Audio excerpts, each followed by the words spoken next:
Дорогие товарищи, новочебоксарцы, поздравляю вас всех с днем рождения нашего города, замечательного города.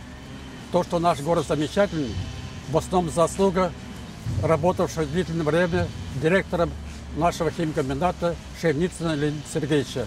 Великая заслуга Леонида Сергеевича в том, что проектно-конструкторский отдел химкомбината разработал проект снабжения питьевой водой собственного источника водоснабжения.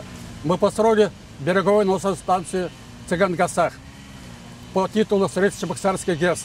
В России нет такого города, чтобы города имели прекрасные учреждения культуры, школы искусств, бывшая по проекту библиотека на 400 тысяч томов, детская школа и спорт.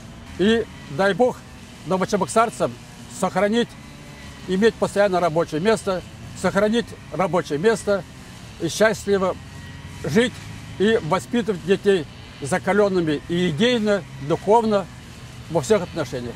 С праздниками вас еще раз, дорогие новочебоксарцы!